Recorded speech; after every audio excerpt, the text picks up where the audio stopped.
वाघ आणि ससा एका जंगलात एक बलाढ्य वाघ राहत होता। तो अतिशय बलवान आणि क्रूर होता। त्याने जंगलातील सर्व प्राण्यांना त्रास दिला होता।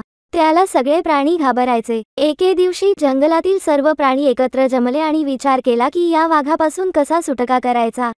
त्यांनी एक युक्ती लढवली। त्यांनी एक ससा निवडला जो अतिशय चतुर आणि हुशार होता। सशाने वाघाच्या गुहेजवळ जाऊन त्याला हाक मारली।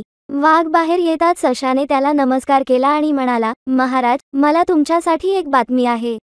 जंगलात एक नवीन वाघ आला आहे जो तुमच्यापेक्षा बलवान आहे। हे ऐकून वाघाला राग आला। तो म्हणाला, कोण आहे तो वाघ?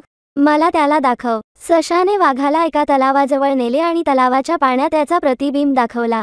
वाघाने पाण्यात पाहिले आणि त्याला वाटले की दुसरा वाघ आहे। तो लगेच पाण्यात उडी मारून त्या वाघावर हल्ला करायला गेला, पण पाण्यात बुडून त्याचा अंत झाला। सर्व प्राण्यांनी आनंद साजरा केला आणि सशाचे खूप कौतुक केले। त्यानंतर ते जंगल शांततेत राहू लागले। नैतिक चातुर्य आणि हुशारीने कोणत्याही संकटाचा सामना करता येतो।